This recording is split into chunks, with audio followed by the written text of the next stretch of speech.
प्रदेश सरकार गौ रक्षा के लिए पैसा तो दे रही है, लेकिन पैसा कितना लग रहा है गौ सेवा में, ये सोच का विषय है। हमारी जैन टीवी की टीम पहुंची गौशाले तो देखा सूखा भूसा गायों को पड़ा हुआ है। भूसे में कठरी की मात्रा बहुत थी, उसमें पानी और चोकर बिल्कुल ही नहीं था। हरे चारे का तो नाम ही नहीं था।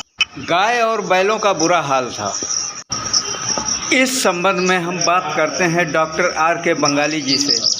जो गाय मर जाती हैं उनको वो जंगलों में फिकवा देते हैं, और वो वीडियो हम आपको नहीं दिखा सकते, जिसका कारण है गौ को माता कहते हैं और आप सभी लोग शर्म से पानी पानी हो जाएंगे। ये गायों पे जो गायों के साथ जो दुर्व्यवहार हो रहा है, उनको भोजन नहीं दिया जा रहा है, उनको पानी नहीं दिया जा रहा है, इस पे आप क्या कहेंगे? मैं इस पे यही बताना चाहूँगा, उत्तर प्रदेश में गौवंश को लेकर के बड़ी समस्या है। उत्तर प्रदेश सरकार तो गौवंश के लिए बहुत से सुविधाएं देती है, उनके लिए छत की भी व्यवस्था करती है, गांव में गौशाले भी बनाए जाते हैं, लेकिन कहीं कुछ ये सब कागज़ों पे हो जाता है। मैं एक बार भी क्षेत्र में टहलने गया था तो वहाँ पर गायें तड़प रही थी प्यासे के मारे। तो जो गौशाला का इंचार्ज था उसको मैंने बहुत टाइट किया, ये गायें तड़प रही हैं, तुम लोगों को पैसे मिलते हैं, ये अव्यवस्था क्यों बन रही है?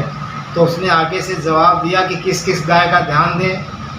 तो मुझे बड़ा कष्ट हुआ इस बात पे। तो सरकार से मैं निवेदन करूंगा, इस पे सरकार विशेष ध्यान दे, क्योंकि जो सरकार से भेजा गया पैसा अधिकारियों से लगा करके ग्राम प्रधान तक के बीच में ये आपस में बंदर बंटवारा हो जाता है, और गायें प्यासे से भूखे से तड़प करके ऐसी धूप में एक एक गौशाले में 4-4 5-5 गायें अपने प्राणों को तोड़ते हुए देखा। मुझे बड़ा कष्ट हुआ। एक प्रकार से हम गऊ को माता कहते हैं, दूसरे माता हमारी तड़प तड़प के जब मरती है तो बड़ा हृदय से कष्ट होता है। लेकिन इन लोगों को पता नहीं किस भाव के हैं, इनको कष्ट नहीं, इनको तो केवल पैसा बचाना है, गाय की रक्षा करना नहीं है, केवल अपना पेट भरना है, गाय के माध्यम से अपना पैसा भरना है। इससे पहले भी कई प्रदेशों में मुख्यमंत्री भी चारा घोटाले में भी बताना कैसे कैसे क्या समस्याएं हुई, ये तो सब जानते हैं। और यहाँ पर गाय की बहुत बड़ी समस्याएं हैं, इनकी कोई देख रेख करने वाला नहीं है। मैं माननीय उत्तर प्रदेश के मुख्यमंत्री साहब से गुजारिश करूँगा, ये अधिकारियों से थोड़ा विशेष ध्यान दें, और जो ये पैसा जो है उनकी जांच करवाएं। और जांच में भी क्या होता है, जांच अधिकारी जो बैठाला जाता है वो भी पैसे ले लेता है, वो भी गाय की तड़पन को नहीं दे सकता है।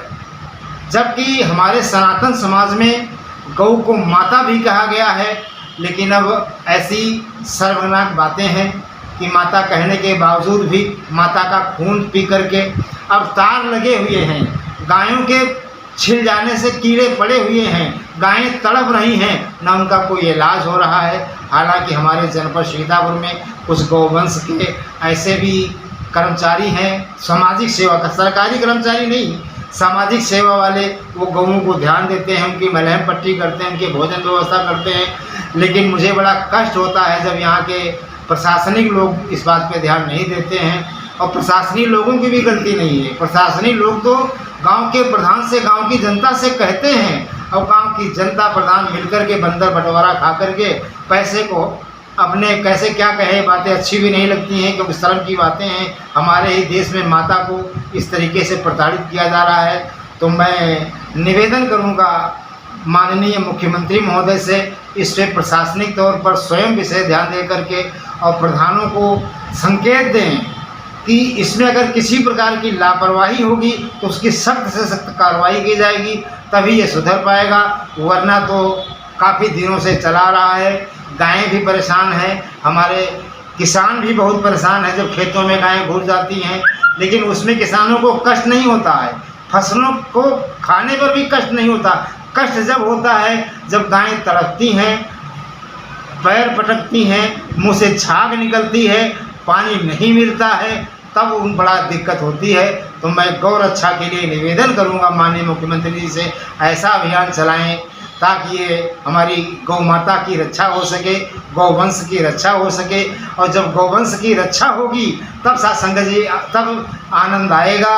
और वरना ये गौ ही श्राप हम सबको देगी, हम सब तड़पेंगे, हम सब परेशान होकर के मरेंगे, क्योंकि गौ माता का श्राप कभी खाली नहीं जाता है। तो इस श्राप से बचने के लिए मैं उनसे भी निवेदन करूंगा, जो गौ का पैसा खाते हैं वो भी अपना सुधार करें, और जो उत्तर प्रदेश सरकार हमको देती है और वो भी ध्यान दें। इन्हीं शब्दों से मैं अपनी वाणी को विराम दूंगा।